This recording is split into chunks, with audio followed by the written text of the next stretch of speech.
To this week's congressional briefing addressing Meta's decision to suppress an independent fact-finding report on the human rights impacts of hate speech on its India platform. Today's expert panelists will help us to better understand the context and implications of this latest instance of Meta refusing accountability for the social costs of its profit-seeking, particularly in the Global South, and help us understand the role that the US Congress can and indeed must play to hold Meta accountable. But before we start our briefing, here is this week's look at the latest reporting on the worsening situation of human rights and religious freedom in India.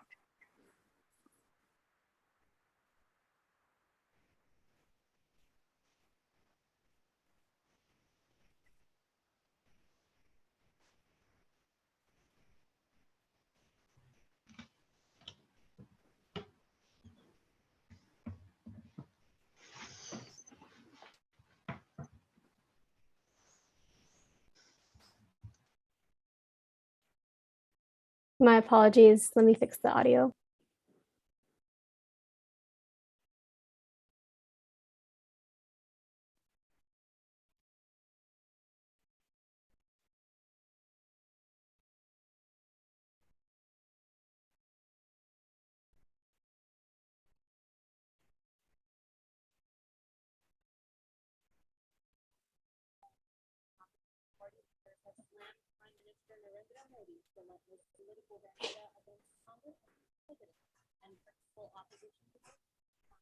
Who has been summoned to questioning under 50 allegations. A number of opposition parties and critics are saying that Modi has unleashed this with that even investigated cases.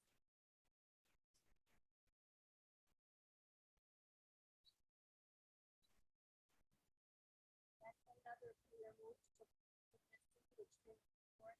the Supreme Court granted spokesperson before Sharma insurance, protecting her from coercive action in connection with filed against her.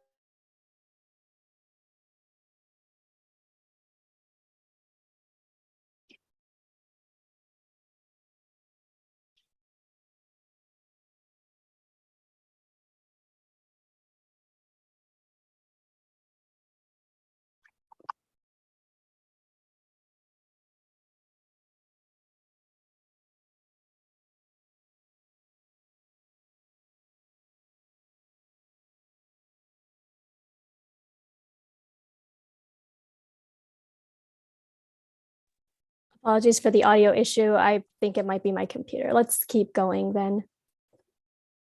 Okay, I'm just going to share my screen, but I think what the video was trying to convey to us is the serious deterioration that's now sort of well documented and well known in the situation with respect to human rights and religious freedom in India today. And so today's conversation really focuses on the role of Meta and Facebook's platform in India in particular on the worsening of this context. Thanks to careful research and evidence gathered by researchers and by many of the Facebook whistleblowers, some of whom we have on our panel today, we are learning more and more about the extent of hate speech, political manipulation, and misinformation on Meta's platform. Civil society groups, in response to this information, demanded. Can you hear me? Civil society groups demanded a response from Meta. And what they asked for was an independent human rights audit that would help us better understand the situation and compel Meta to act in substantive ways to address this situation. What we got was slightly different. So what civil society asked for was a human rights audit, an independent one, substantive engagement with civil society, substantive actions in response, and Facebook holding itself accountable and taking responsibility for the human rights impacts of its profit-seeking activities, particularly in the Global South. What Facebook finally agreed to do in 2019 was commission something called a human rights impact assessment, a somewhat more limited study. They commissioned a US law firm, Foley Hogg, to do so.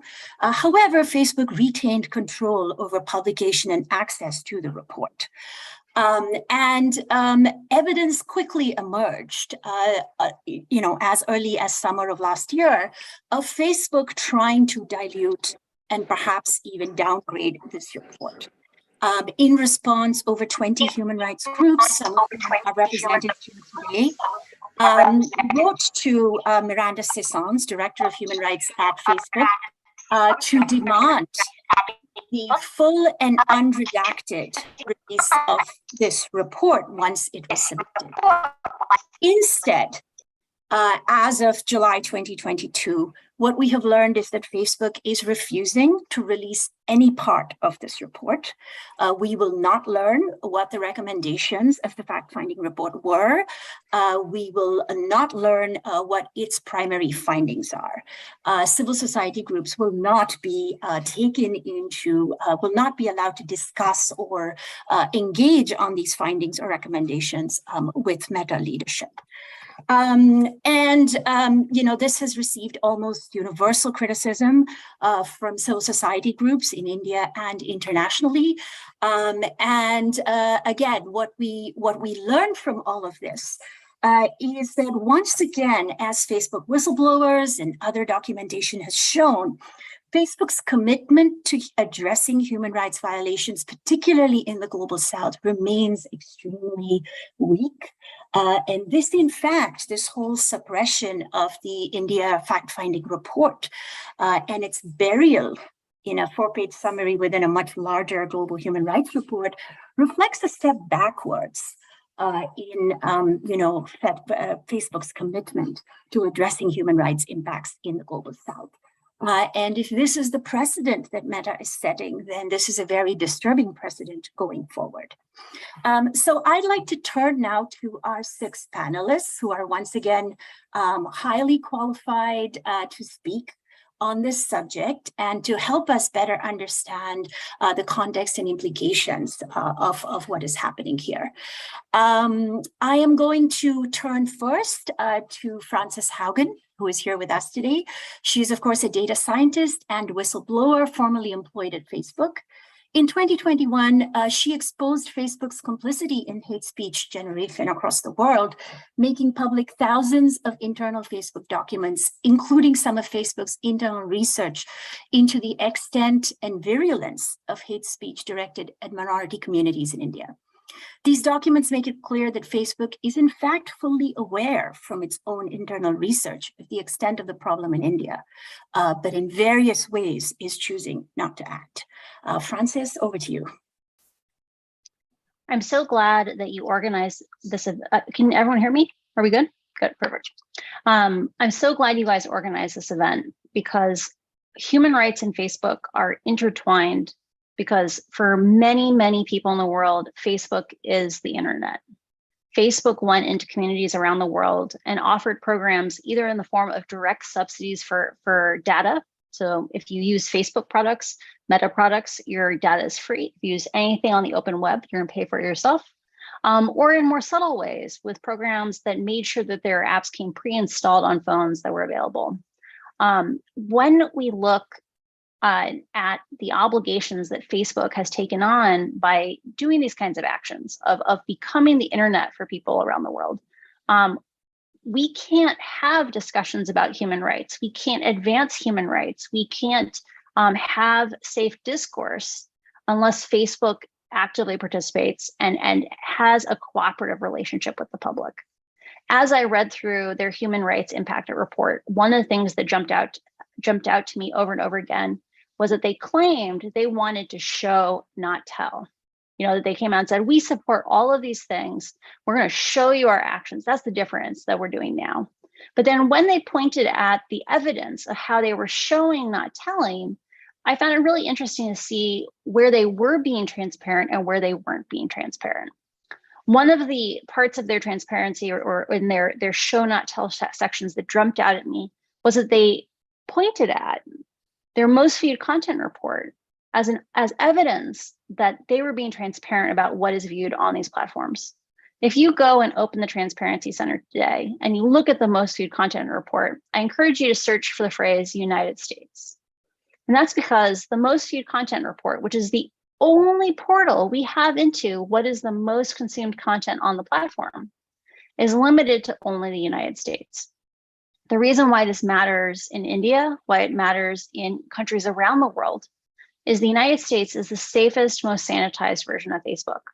When Facebook puts out a most viewed content report, when they link to it in their human rights impact statement saying, see, you can see what's the most viewed content on our system, but they ignore, they hide the fact that you're looking at the cleanest corner of Facebook.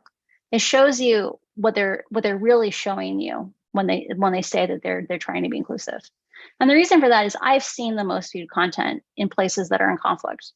It used to be that the social cohesion team, the team that was responsible for preventing ethnic violence around the world, communal violence, they would do something called a virality review once every 2 weeks.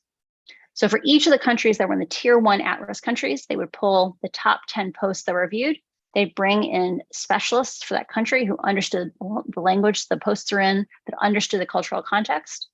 And post after post after post would be horrific. Gory images, severed heads, allegations that the opposition had done horrible things to children. And we would sit there and discuss, like, how did this get through? Why was this getting the most distribution? What can we learn from this? And one of the things that drives this kind of behavior is that Facebook's products are designed to give the most reach to the most extreme content. It wasn't a goal when they set out to design them. No one said, we want to destabilize the world. But what they did see was that engagement, that when people receive comments, likes, reshares, that it causes them to produce more content.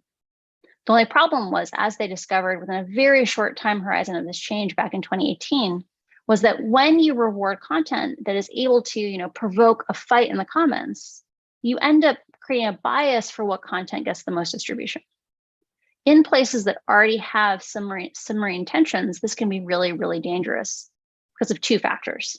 The first is these algorithms are intrinsically majoritarian unless they are explicitly programmed to not be. So what does that mean? In any place in the world where you have one group that is a large group and a second group that is a smaller group, when the algorithms are trying to assess content, if there is any bias in how those 2 groups are going to react to a piece of content, the content that is going to get the better reaction from the majority is going to get more distribution. I saw this firsthand when I worked at Pinterest, where it was very, very difficult for content featuring non-white people to get distribution. Only about 20% of our users were people of color in the United States. And so when the algorithm said, how good is this pin for eyeshadow? The majority of users were looking for lighter skinned people. So they said lighter skinned content is better. It's not like it was designed to be racist, but it picks up on these patterns. When we apply it in situations that have already internal conflict, we end up seeing that you're not going to allow good speech to answer bad speech. Truth, not misinformation, often gets less of an emotional reaction, less of that clickbaitiness than something that plays on people's vulnerabilities. Combined with that majoritarian aspect, you're going to get a very skewed narrative that gets distributed. The second thing I want to flag, because I know I only have a few minutes, is this question around what happens when content gets taken down. Facebook's report points in many places to how they have an oversight board that people can appeal, that they're transparent about what they take down. Go look in our Transparency Center. You can see how many times these things happened. But the reality is that they won't give us even very basic data on what content moderation systems exist, in which languages, and the performance of those systems. I have talked to activists around the world, people who are fighting for the rights of women, people who are fighting for the rights of the LGBTQ community, people who are fighting for rights for the environment. And they all say the same thing. Because Facebook has underinvested in having high quality content moderation systems, when people talk about violence against women, when they talk about the language that is used, because Facebook rolled out the bare minimum for these systems, because they won't even let us see samples of how these systems perform, those same activists are having their content taken down. And I've heard this narrative over and over again in languages that aren't English, because those systems get less investment, they get less quality assessment. If we want to be able to have systems where we actually can trust them, where we can have, they say in the report, the fundamental basis for human rights is security. They're not in conflict with each other. If we actually want to have systems that are just and secure, we have to have transparency. The last thing I want to leave you with is, do not let Facebook take any credit for systems where they don't publish stats on how often they actually trigger. I noticed in the report, they said they stood up for things like human trafficking, that they reached out to potential victims, they warned people. But one of the things that I saw while I was at Facebook was Facebook bragged a lot about their eating disorder intervention. That, you know, they were contacting people at risk for eating disorders and warning them off, getting them resources. But that intervention only triggered on the order of hundreds of times a day. We're talking like 300, 400 times a day. We need to have Facebook actually be transparent. If they want credit for these interventions for protecting human rights, they need to be transparent on how they actually get used and how often they're actually triggered. So in conclusion, I want to save time for other people who are closer to these issues. Thank you so much for inviting me. Thank you so much, Frances. That was, really, really helpful in terms of an insight from the inside. And I'll just say, as one of the many people and many organizations who were interviewed as part of this fact-finding report that Facebook is now refusing to release, one of the things that the folks who were writing the report came to us for was to gather evidence on the failures of content moderation. And it was really easy for us to find posts where we reported them, right? And to the regular process, the algorithm refused to take them down. The human review refused to take them down. And then, we kind of compiled a whole list of those posts and sent them forward, saying, these are clearly hate speech. And yet we have, as ordinary users, tried to get them taken down, and the process has failed. And I noticed that Facebook has not released that analysis either, which is at least somewhat quantitative, right? So absolutely, I think we know very little, and Facebook insists that we remain ignorant of most of their internal processes, and we have very little data on when their processes are triggered, as you pointed out. So I'm going to turn to our second speaker, and the segue is perfect because Professor Mohan Dutta, who is Professor of Communications and Director at the Center for Culture-Centered Approach to Research and Evaluation at Massey University in New Zealand, has just co-authored a white paper documenting the extent and nature of hate speech directed at Indian Muslims on platforms such as Facebook India. Professor Dutta is a member of Hindus for Human Rights in New Zealand, and we're really especially grateful to him for being here at what is apparently 4 a.m. in New Zealand. So thank you so much, Professor Dutta, and over to you. Kia ora koto, e na mana, e na reo, e na karangatanga maha, tēnā koto katoa, te mana whenua o tēne wahi, te iwi o rangitane, tēnā koto o tira, e na iwi whanui, tēnā koto katoa. Thank you so much for organizing this panel, and it's an honor to be here. What I will do is share some of the findings from our work. So I will do a screen share. And I will primarily draw upon two forms of data that our center has been gathering. One is qualitative data that is based out of a digital ethnography, which includes participant observations and in-depth interviews with Muslims documenting their experiences of hate in India. And this forms the basis of a panel survey with 1,000 Muslims in India. And I will present some of the findings from that panel survey. And this hopefully will set up the context in terms of connecting exposure to hate to everyday experiences of insecurity and overarching sense of well-being among Muslims in India. So, going to the qualitative content, I wanted to first highlight this notion of digital hate being seen by Muslims as a form of violence which often percolates into brick and mortar forms of violence.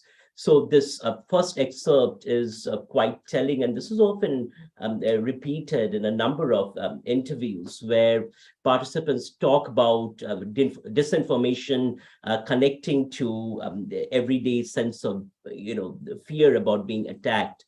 So in this case, this participant is saying, it scares me when I look at what's on the Facebook group, and they're referring to a particular group.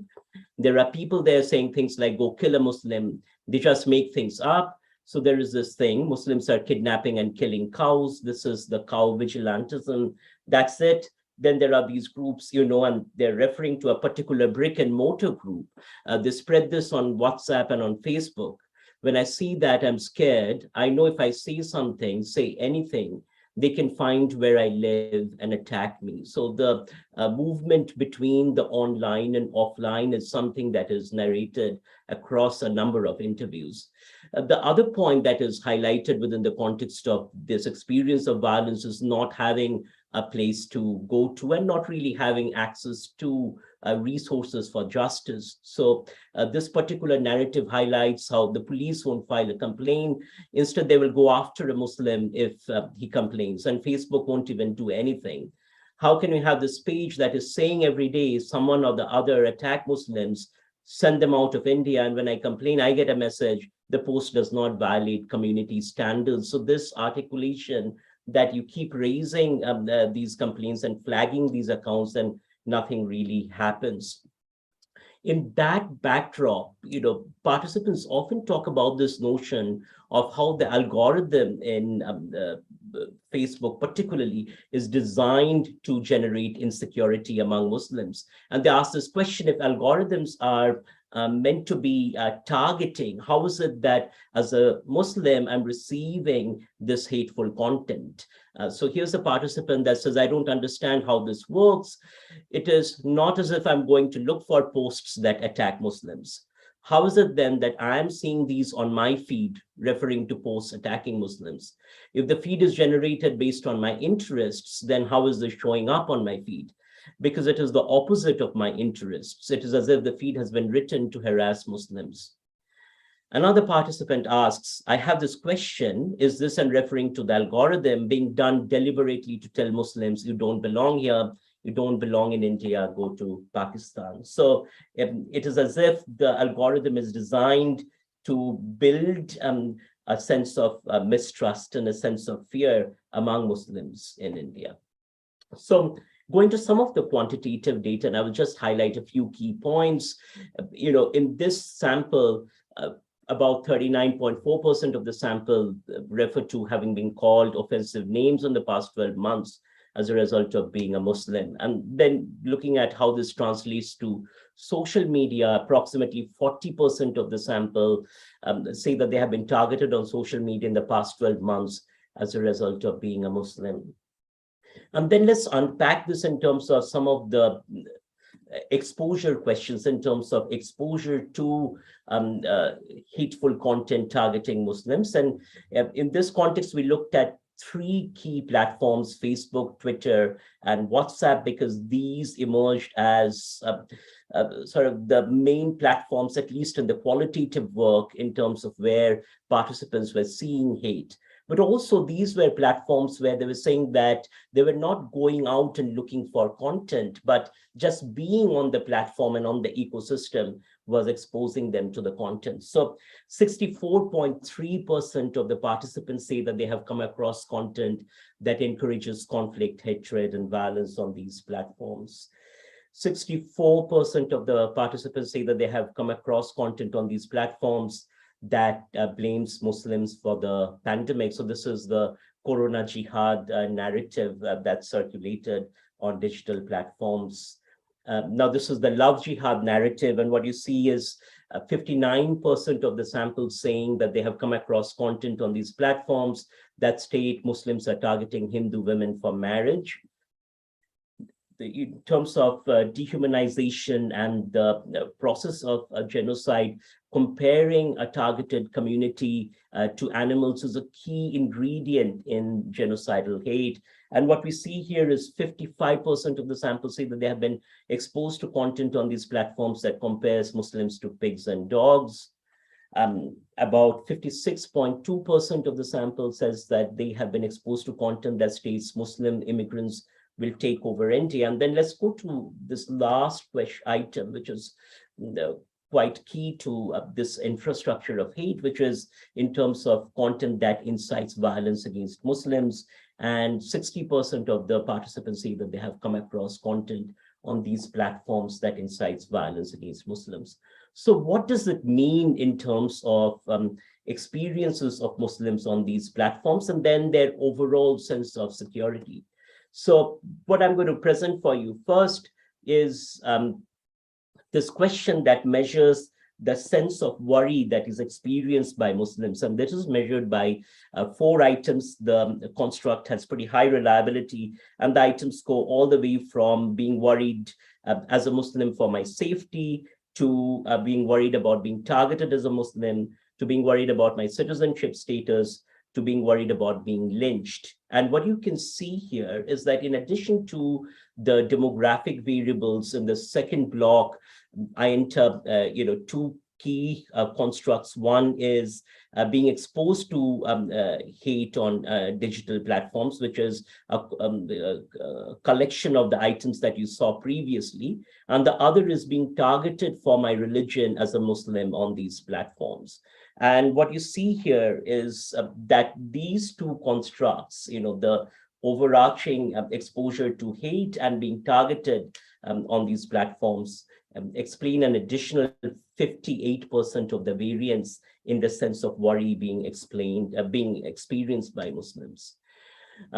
Similarly, when you look at this other question that gets at the sense of anxiety using social media, which is built out of 2 items, the anxiety I feel about using social media and sense of anxiety about posting on social media. And what you see here, once again, is about 49% of the variance in the sense of anxiety is explained additionally by exposure to digital hate and religion being targeted on the platforms. Now, when we go into the question of then overall sense of anxiety experienced by Muslims, again, what you see here is that about 16% of additional variance in this sense of anxiety is predicted by exposure to digital Islamophobia and religion targeted on the platform. And then finally, I want to wrap up with this question of the sense of feeling depressed. And this is proximal measure in the sense that this measures the sense of depression one feels over the past 2 weeks, with items such as feeling little pleasure in doing things, feeling down, depressed, and hopeless, feeling nervous, anxious, or on the edge, or not being able to sleep or control worrying. And what you see here is that with the items that are measured here, about 16% of additional variance in depression is predicted by these digital exposure and targeting constructs. So to conclude then, what we are seeing is that for a large number of Muslims in India, digital hate is real. And this digital hate impacts, constructs all the way from your sense of well-being, the sense of depression, to the sense of anxiety and worry you feel as a Muslim, including your likelihood of using digital media. Thank you. Thank you so much. That was, it just sort of quantifies, I guess, what many of us understand from our experience on the ground. So thank you so much for that. And I think, again, the point you're making, which is that the online targeting has offline real world implications, is a really important point. And I think it's one that our next speaker will also be addressing. Our third speaker is Apar Gupta, Executive Director, Internet Freedom Foundation of India, an activist for democracy and internet freedom, and Ashok Fellow for Digital Rights. Apar will help us understand some of these recent developments that are emerging with respect to Facebook's connection to offline violence against Muslims in India. And also, I think he might be reflecting on what he has observed in terms of Facebook India's, the leadership's commitment or lack thereof to safeguarding human rights. Over to you, Apar. Thank you so much, Smriti, for having me here. And Mr. Dutta, thank you so much for your presentation. I think it'll be really valuable for you to also write in an Indian publication to make these findings better, much more understandable to people here who are quite often searching for real data, quantifiable data and hard evidence, given that there's a lack of transparency itself emerging from Meta and Facebook on these aspects. Smriti, I thought it will also be useful for me to also comment on my participation with this human rights impact assessment. So I was contacted on January 1st, 2021 by a representative of Foley Hogg's Global Business and Human Rights Practice. And this was on email. And I was informed, and I quote, that the human rights impact assessment will take a broad approach to potential human rights related harms. It will be especially focused on hateful and discriminatory content on Facebook's platforms in India. And the report which may be publicly released in full, will also include a set of detailed recommendations on how Facebook can comply with its responsibilities under international human rights frameworks. I'm quoting from it in part. So initially, the expectation which is set, and there's a lack of clarity, that Facebook retains the rights of public disclosure, circulation by itself, is to prompt participation from a civil society participant. And I think that's incorrect. And that's also shown that control over the entire publication of the report by itself, why is it more important than a summary, given that there's a contrasting experience by several participants, including me. Now, during my interview, which was held with the team on Jan 27th, and as well as email correspondence, which stretched till about September 2021, and I've reviewed it, part of my submissions to them were testimonial, part of them were also in terms of providing them prior work, which I've observed being captured by journalists as well as activists in India. It included submissions on various aspects of Facebook's general policy practice, as it calls it, or government affairs in India. This included its attempts to roll out the free basics or Facebook Zero program in India, similar to the one in Myanmar. Francis was referring to it, which provided for free connectivity to Facebook, not to the other parts of the internet. By itself, this was rejected by the Indian government through a telecom regulatory body, but Facebook did use its own platform with a captive notification to its users in India to send an email in a public consultation to that telecom regulator. Thereby, it was using its own users for its own fiscal benefits in terms of achieving a regulation in its favor by itself. I don't think so. A company which is profit-seeking should utilize its own customers in order to swing a public consultation. And this is the strand which I like to focus on, which is that a private corporation is quite often assuming itself to be, in fact, superior to a government or to an institutional process, especially in the global south. This has very, very dangerous consequences.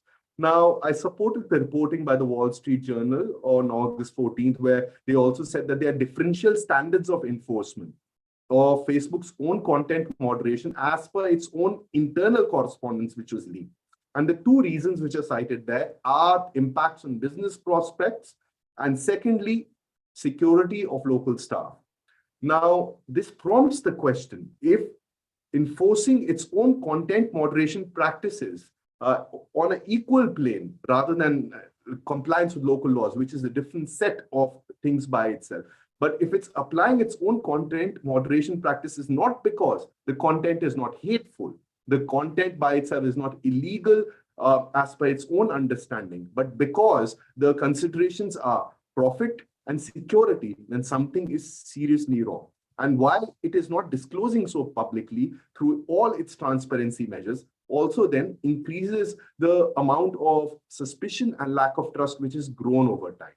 Some other things which I also submitted were that Facebook, in its own affidavits before courts in India, has repeatedly stated that its content moderation decisions take place as an entity legally outside India, and local compliance with laws for censorship at the same time can be affected by it. But it has always said that its decisions are not made in India with respect to its content moderation practices, and it seeks to actually say that it enforces its own content moderation practices as per its own public commitments of maintaining integrity on the platform or keeping it safe. But that doesn't come to pass.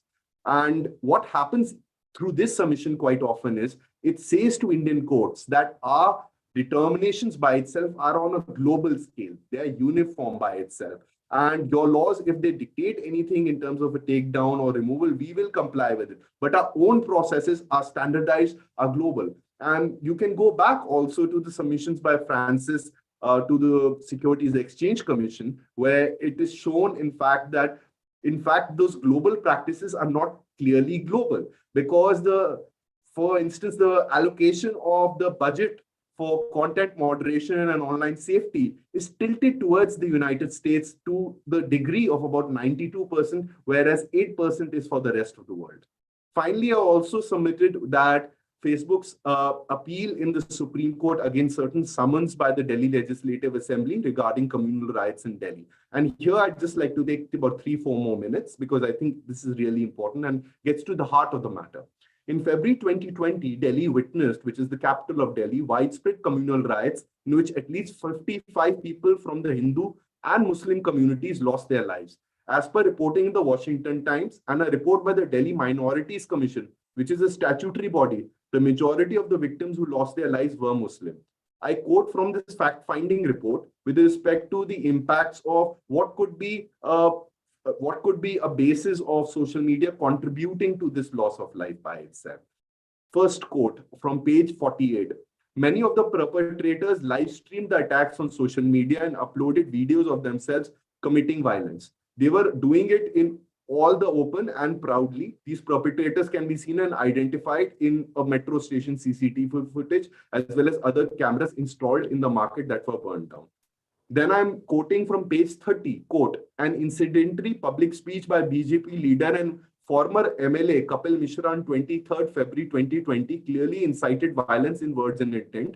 On 23rd February, Kapil Mishra put out a call on social media to his supporters and subsequently led a rally in Mojpur, less than a kilometer away from the site of the Jafarabad sit-in protest, end of quote. What I'm trying to establish through this is that social media played a part both in the conduct of the violence in terms of an exhibition of power by A community against B community. And secondly, it was also used initially to organize by itself. Now, this prompts the question, with Facebook having close to 600 million users in India, with having, for the Facebook platform itself, with having close to 600 million again for its WhatsApp instant messaging platform, and also about 300 million on Instagram, that what role would such a vast content distribution network, which is enmeshed with high tele-density zones such as Delhi, in which there is an estimation that for every person, there are 2 mobile connections by itself, would play? This is a reasonable question to ask. And hence the Delhi Legislative Assembly constituted a committee called the Committee for Peace and Justice, which sent a summons to the managing director of Facebook India, Mr. Ajit Mohan.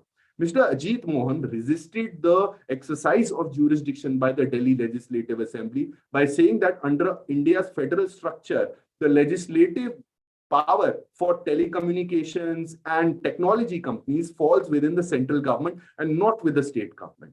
I would like people to note here and pause and think that this may be a very technical legal argument on jurisdiction by itself, but isn't this an argument which is self-serving of a private company not coming forward in terms of providing information to a constituted body which has been voted by the people of Delhi? And I'd like to just skip through, because the Supreme Court rejects these contentions and holds that they have to appear. But what happens in the judgment also in terms of observations is very, very significant. This is a judgment of the Supreme Court of India, and I'm quoting from it. Internationally, Facebook has had to recognize its role in failing to prevent division and incitement of offline violence in the context of stated ethnic cleansing in Myanmar, where a crescendo of misinformation and posts somehow missed by Facebook employees helped fuel the violence. It also then makes comments against Sri Lanka and Facebook's role there. Now, thereafter, Mr. Shivnath Thukral appears before the Committee on Peace and Justice, since they have lost this case. He is the public policy manager for Facebook in India, and his responses are evasive. The chairperson states, quote, "By stonewalling our questions, by reserving your right to reply, you are frustrating the objectives of this committee," end of quote. I believe it is essential that greater international attention needs to be directed towards meta actions in India for the following reasons. Despite growing teleconnectivity, India is falling on most global indices of freedom of speech. Meta, with its platforms, has a very large user base in India. It has the power to impact India's national debate and media ecology. Meta has its own internal correspondences, as per reports by the Wall Street Journal and Time, is not applying its content moderation practice in India due to potential impacts on business and safety of local staff. And Meta's business interests in India are increasingly at conflict with its business mission, and this results in a lack of transparency, as the non-disclosure of its HRI report in full. To conclude, India needs to be viewed as a country and not as a market by Meta and Facebook. Thank you. Thank you so much, Apar. And again, this is the kind of testimony that the fact-finding report gathered. And so perhaps it is not a surprise that Meta does not want to release this report, and claims amazingly, actually, that apparently the report does not attempt to investigate, substantiate, or come to any conclusion on the existence of bias in its content moderation in India, which is a very peculiar, if that is the case, then that would be a very peculiar report that did not look into questions of bias in content moderation. So I'm going to turn to our fourth speaker. We have a recording because Sophie Zhang couldn't be here herself. She's at a conference. And so Sophie Zhang is a whistleblower and US-based data scientist, formerly with Facebook's fake engagement team. Zhang has exposed abusive political manipulation and opposition harassment networks in over 24 countries, including India, and she speaks to that experience in this recording. Most recently, she released documents showing that Facebook India's public policy head at the time, Shivnath Thukral, failed to act against inauthentic behavior once he learned that it was coming from a prominent ruling party politician. And again, this speaks to the sort of bias towards the politically powerful that we are observing across multiple moments and incidents. So I'm going to turn it over, and I think, is it either Safa or Mudassir who are going to play the recording for us? Hello, I'm Sophie Zhang. I'm a Facebook whistleblower. I worked at Facebook from January 2018 through September 2020. And in that time, I conducted a lot of work in countries, especially in the global south, including Honduras, Azerbaijan, and others, in which I found the government conducting coordinated inauthentic behavior in very large scales, pretending to be their own citizens in order to mislead and repress their fellow citizens. I also conducted significant work in India. My general experience has been that this sort of activity is very sadly much more normalized in the global south. In India, I found 5 networks of fake accounts across the political spectrum, and Facebook agreed to take these down much quicker than the ones in Honduras and Azerbaijan, because India is a large country and deeply important to Facebook. However, even though Facebook had already agreed to take them down, they changed their mind on one of them once we discovered that network of fake accounts was directly linked to the personal account of the sitting chairperson of the Indian Parliamentary Committee on Ethics. And so as the discovery was made, I could not get an answer from anyone. It was as if they had stonewalled me. I asked repeatedly over the next several months. I asked repeatedly, even when we were working on separate networks in order to protect ongoing elections in Delhi, the Indian capital region. I could not get a response or even acknowledgement I've been told anecdotally by other Facebook employees, current and former, that Facebook faces the most political interference in India of all countries. That the company is most deferential to government politicians and lobbying in India, both because of the country's importance and also the increased willingness of the country to threaten action against Facebook, and the lack of public reaction that would support a tougher line in India. I discovered a sitting parliamentary member from the ruling party who chaired the parliamentary committee on ethics red-handed, and Facebook refused to act. In contrast, when I found the equivalent of state legislators from the opposing party who were involved, Facebook acted very quickly. Shivnath Sukro, who was previously the Facebook head of policy in India, personally approved the takedown in about 8 hours. I can't read minds, but Facebook has a strong incentive to be solicitous and deferential towards the ruling party. I don't think they have a specific political bias except for favoring those in power. If the opposition won in India, I don't think Facebook would be any different. But it also creates a difficult dynamic because if Facebook is being biased towards those in power, that means that those in government have an advantage. And the people who have the ability to regulate Facebook and force it to change the situation have no incentive to change that situation. And the only people who want to change the situation are those not in power, who have no ability to change it. And even if an opposing government is elected, that government, no matter the platform, may change their mind when Facebook becomes much more favorable towards them. It makes it very difficult to solve the actual problem. When I came forward as a whistleblower, I thought that it was very important for me to offer my testimony and documentation to world governments. I publicly announced that I would be happy to testify and offer documentation regarding the nation, if applicable, to any democratic nation. And in my experience, government works either extremely slowly or extremely quickly.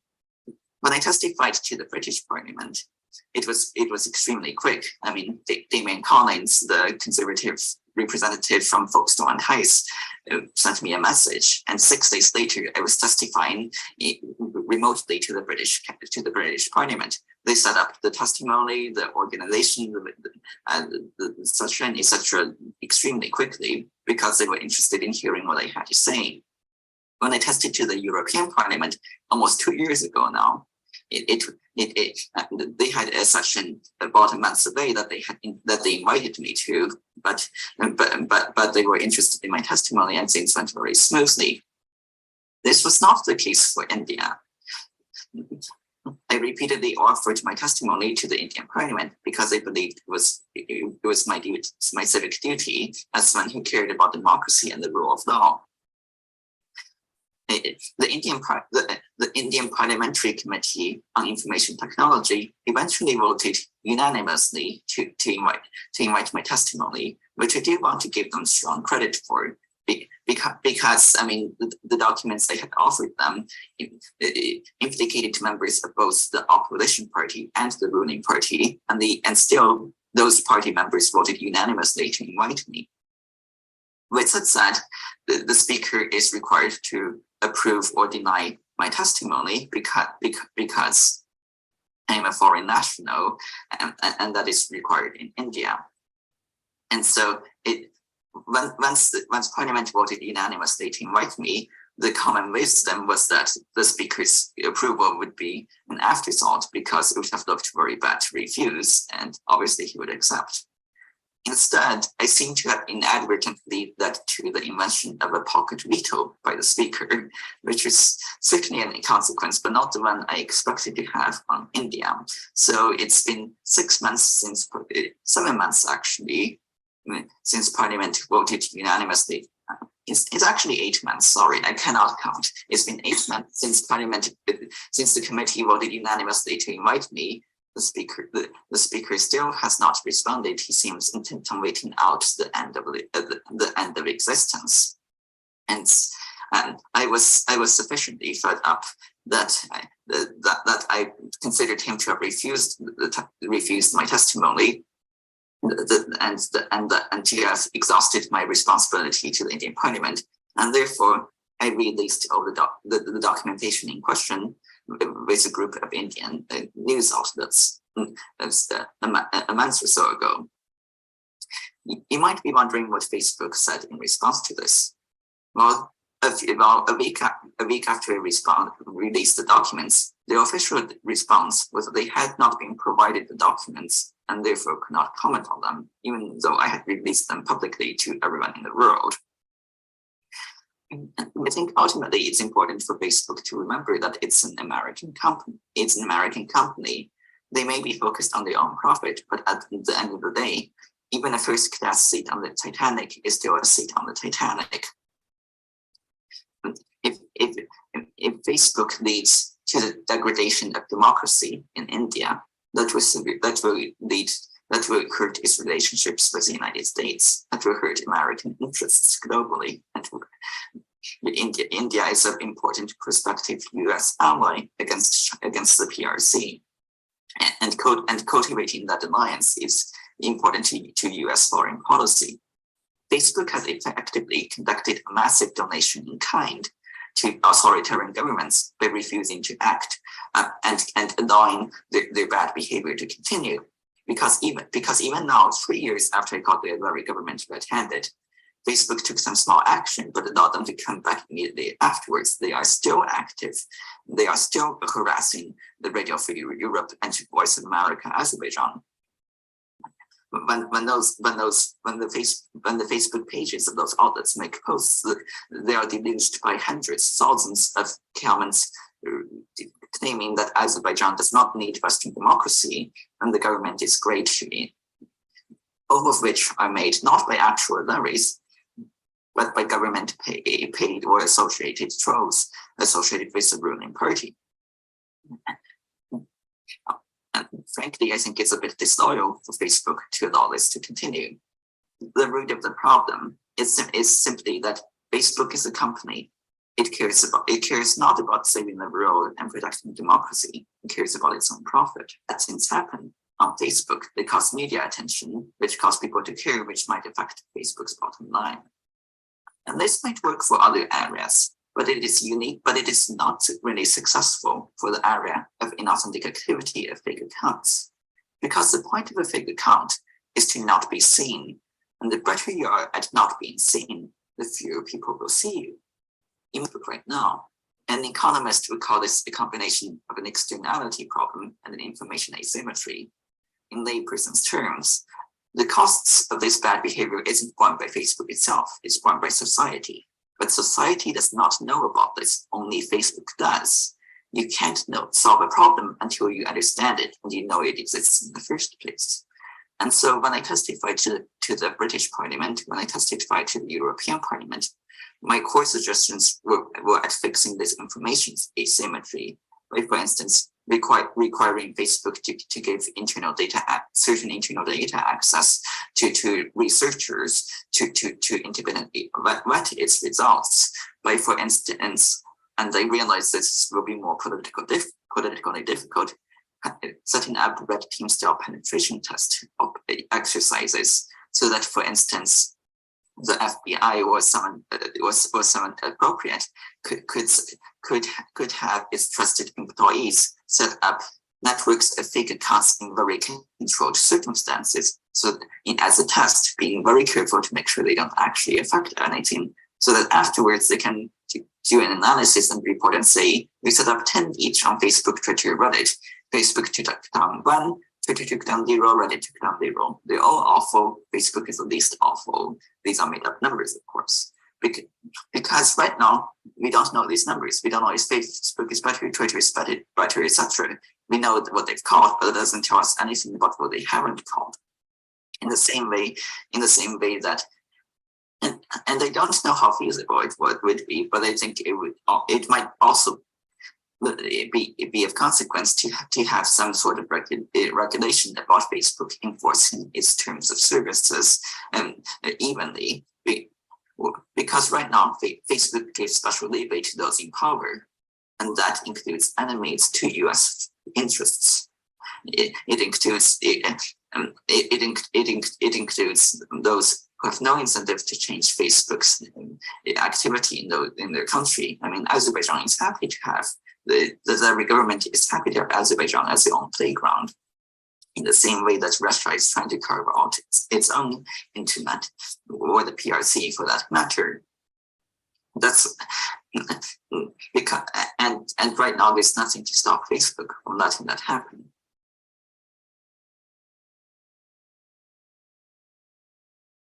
All right. That was so. I think that was Sophie Zhang trying to articulate some of the connections between what we've been discussing and the role of the U.S. Congress and the particular responsibility of the U.S. Congress, given the fact that at the end of the day, Meta is indeed an American corporation. So I'm going to turn now to two speakers who are going to sort of zoom out a little bit and help sort of pursue this theme of the larger global context, this sort of global human rights report that Facebook has buried the, its sort of summary of the India situation under, and also once again the question of what it is that Congress should be thinking about when it thinks about Meta and the global South and hate speech and political manipulation and misinformation. So I'm going to turn to our next speaker, Joe Westby, who is Deputy Director, Amnesty Tech at Amnesty International. Joe leads Amnesty Tech's work on the human rights impacts of artificial intelligence, big data, and the power of tech platforms. And he's going to speak at least partly to the experience of civil society groups with respect to Meta's responsiveness to some of the critiques and demands from the human rights community more broadly. Joe, over to you. Thanks so much for the opportunity to speak. I hope you can hear me okay. So as you said, I'll zoom out a little bit. Firstly, just to say on the India HRIA, I mean, as our speakers have already made clear, that the lack of transparency by Meta on this HRIA is truly appalling and really a dereliction of its human rights responsibility. The human rights report actually points to the UN guiding principles on business human rights and the requirements for transparency. And as Francis Haugen mentioned, it makes very clear the need to know and show.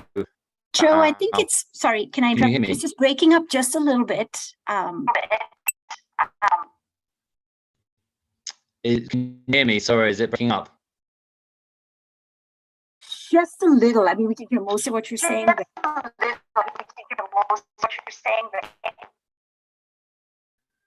Okay, I'll try just briefly again, but tell me if it doesn't work. My apologies. As I was saying, the Meta's human rights report points to the UN guiding principles, but the standard necessary for complying with those business human rights standards is that companies communicate on risks posed by their business operations and how they address those risks and the actual impacts.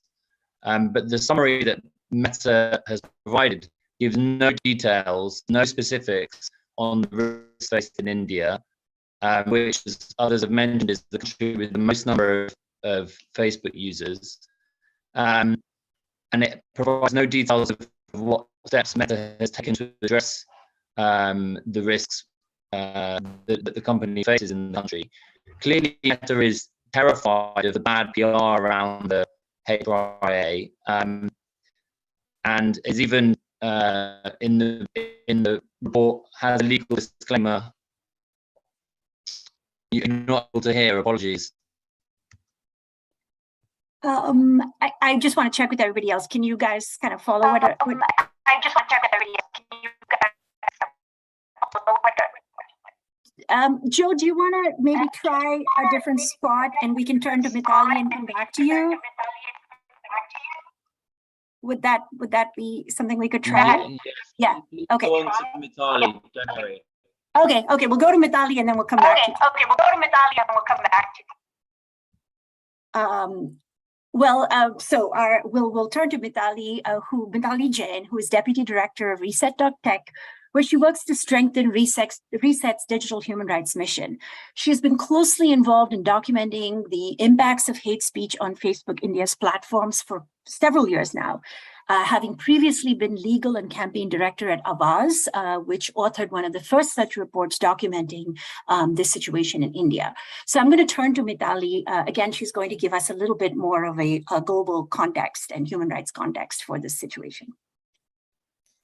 Thanks so much, Smriti.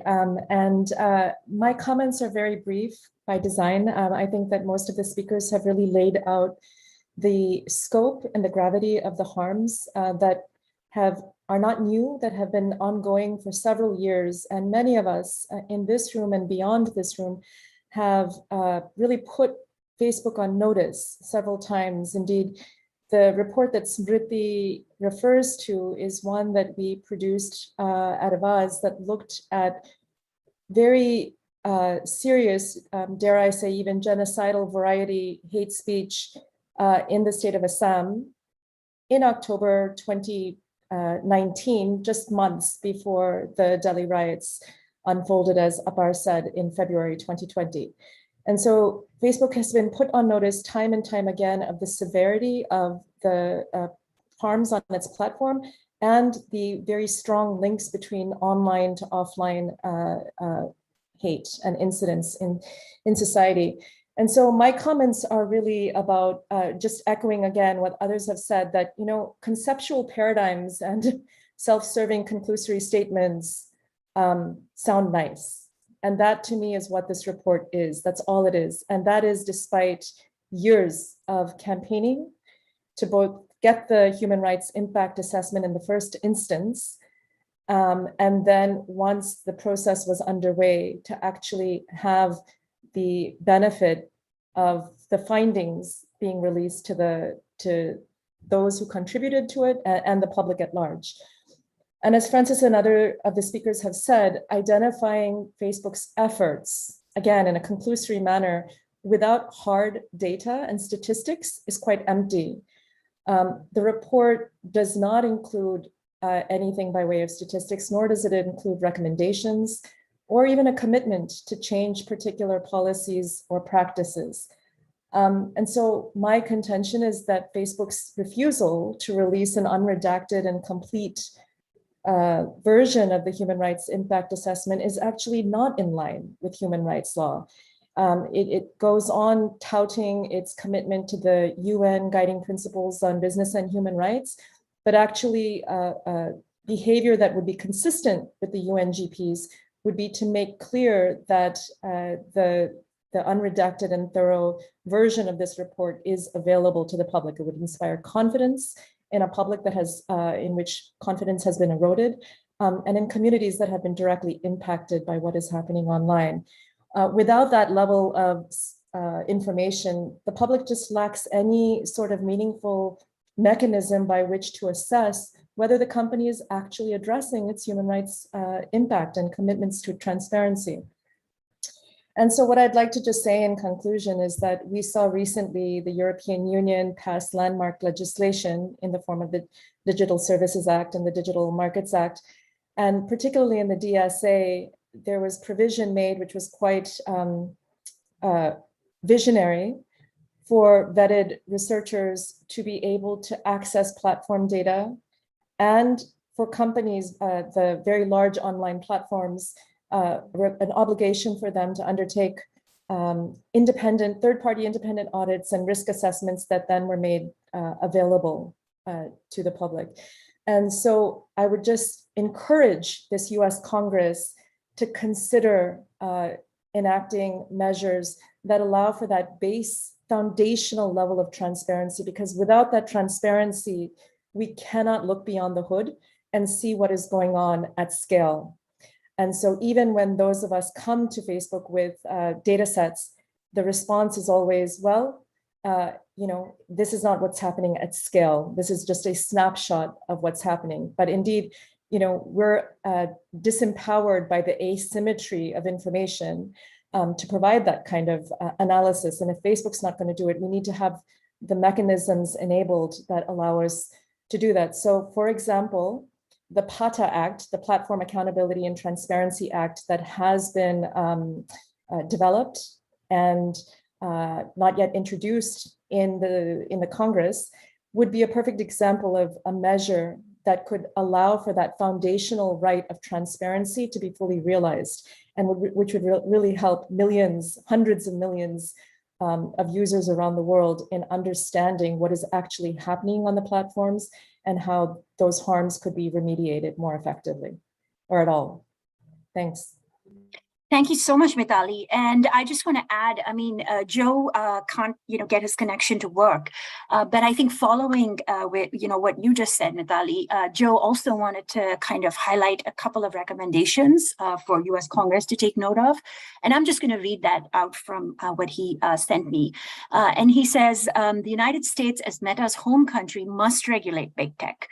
There must be mandatory human rights due diligence requirements, including transparency and disclosure requirements. And two, and this is something I know that many of you kind of have supported, open up the algorithmic systems to regulators and external researchers. I think that is a really key recommendation. Ultimately, overhaul the invasive tracking-based advertising business model that is the root cause of Meta's human rights harms. And again, we see this in terms of what Apar said about Facebook prioritizing financial implications of certain posts versus others.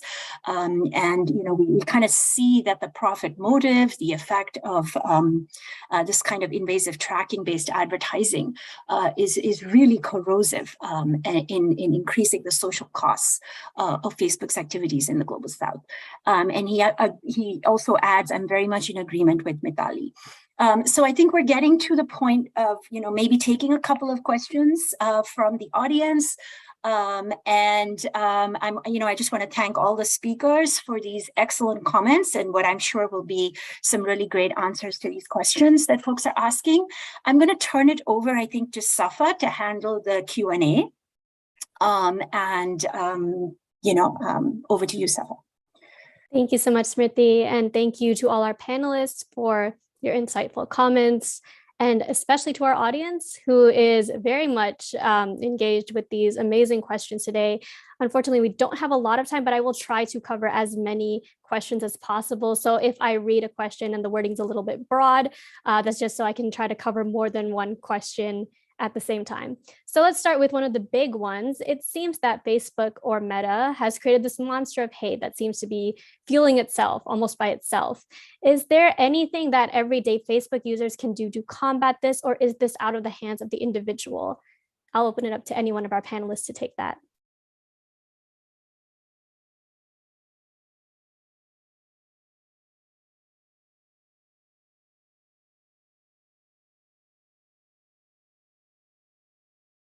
I think I'll call on Mr. Mohan, if you'd like to take that question, as I know you've done a lot of the analysis on this topic. Thank you. I think there are three things I want to articulate. First, that this is a structural issue, as I think Apar, Meetali, the other speakers have highlighted. Clearly, there is the profit motive of Facebook as a corporation. So the response in that sense needs to be structural and the policy level. And of course, coming to meso level in terms of what communities can do and what individuals can do, there is room for really thinking about how do we build community-led critical digital literacy and the capacities for communities to participate in digital literacy. But again, that goes into the overarching question of education structures.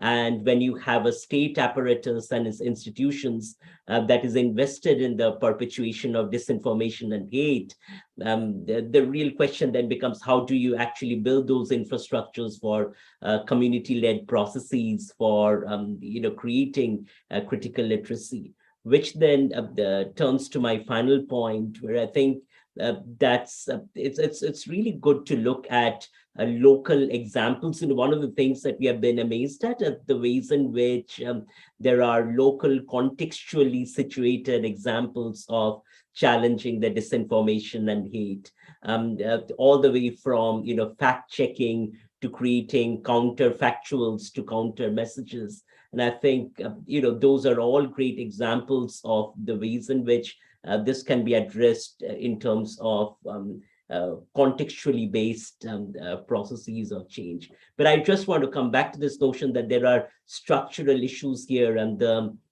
US Congress is actually responsible and to be held accountable, really, to hold Facebook to account. Thank you so much. Appreciate that answer. The next question I want to read out is, does the content moderation under the new IT rules in India address the real problems created by Facebook and Meta? What specifically needs to be included in the regulation that would truly work for societies rather than to serve governments and corporations? You think I could pass this over to Apar? Hi, thank you so much for this question, and I read it in full. Thank you so much for posing this and also identifying the problem. That's the beauty with some with some intelligent commenters. They also provide a hint of the answer in the question itself. So you've pointed that whether the IT rules, in fact, theoretically, also create a kind of power by the government over the platform rather than serving the user. And that's exactly what they end up doing. That's because when the IT rules have been made, they've been made essentially as a condition for the online platform availing an online immunity, such as the Communications Decency Act, Section 230, that any content which is posted by end user like me or you, any Facebook user, for that Facebook itself is not responsible. And the conditions for availing that immunity from liability is prescribed under the IT rules.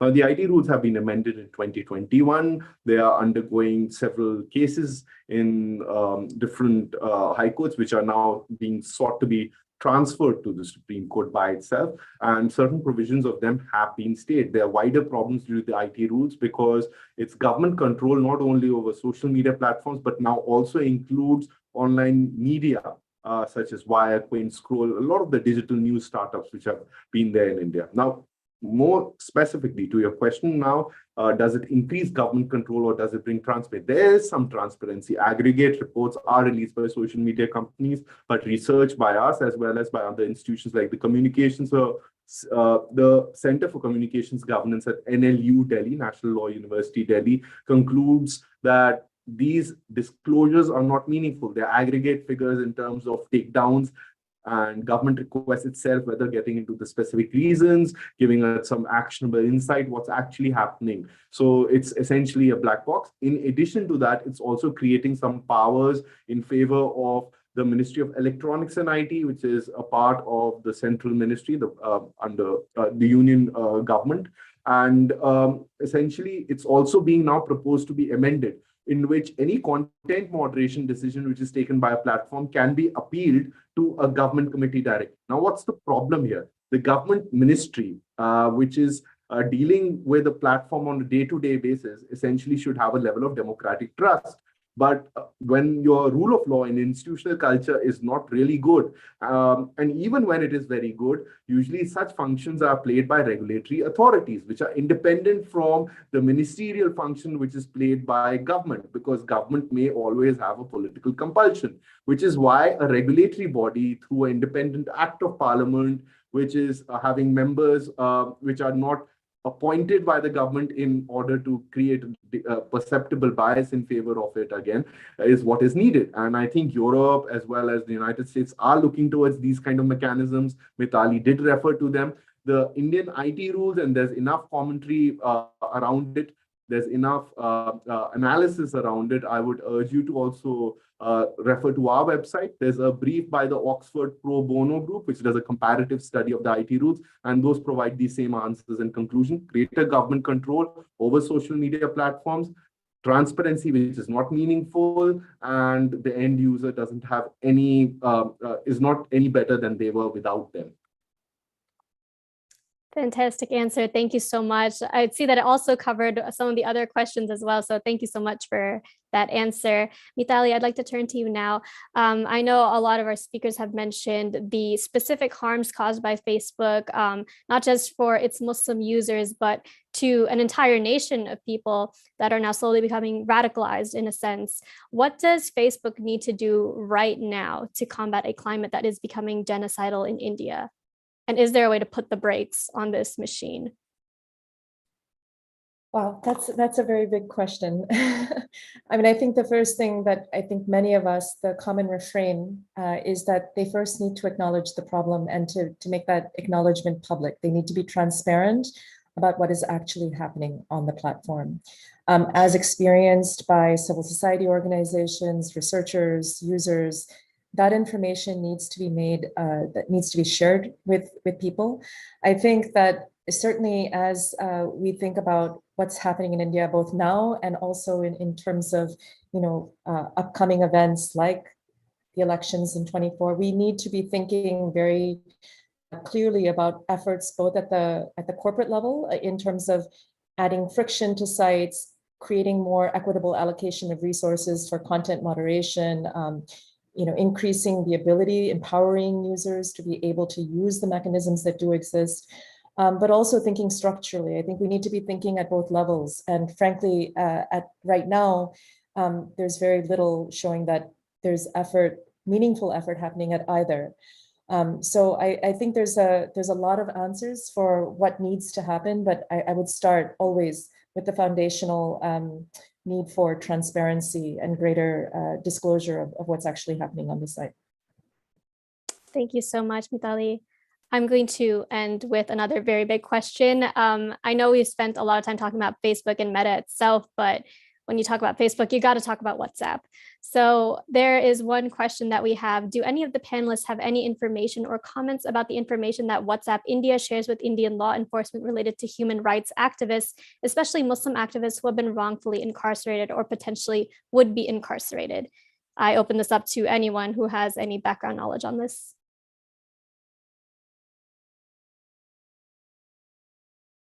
Sure, go ahead.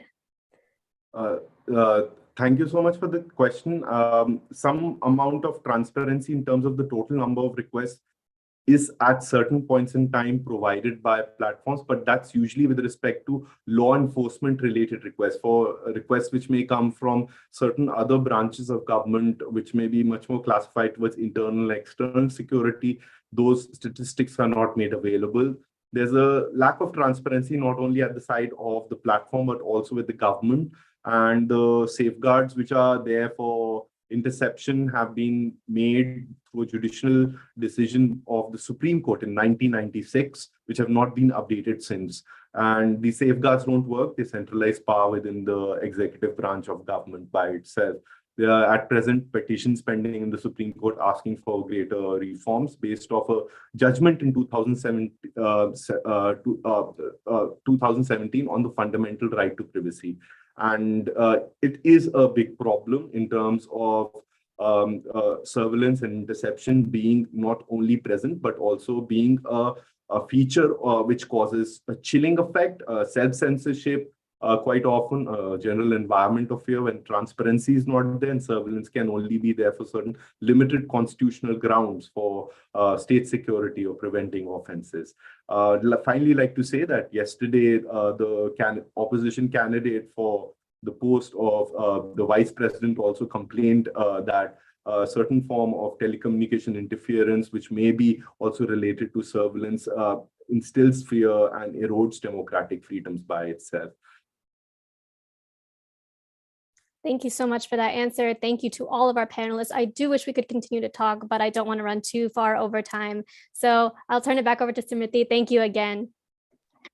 I just want to thank everybody again. I want to say, I think sort of one theme that emerges, I mean, all of you are saying the United States Congress plays a special role here in terms of addressing what Sophie Zhang called the information asymmetry problem, enforcing due diligence on human rights in terms of reporting, allowing us access to Facebook's algorithms. I think it's very clear to those of us who have worked on this India human rights situation that this is not going to come from Meta of Meta's own volition. it is going to have to come from regulatory authority. And so that is what we would seek from US Congress. So that's all we have for today's congressional briefing. This briefing was brought to you by a number of groups: Genocide Watch, World Without Genocide, the Indian American Muslim Council, Hindus for Human Rights, International Christian Concern, Jubilee Campaign, 21 Wilberforce, the Dalit Solidarity Forum, the New York State Council of Churches, the Federation of Indian American Christian Organizations of North America, India Civil Watch International, the Center for Pluralism, the International Commission for Dalit Rights, the American Muslim Institution, Students Against Hindutva Ideology, International Society for Peace and Justice, the Humanism Project, and the Association of Indian Muslims of America. Thank you all again for listening. Thank you for your questions. And let's hope that we see some action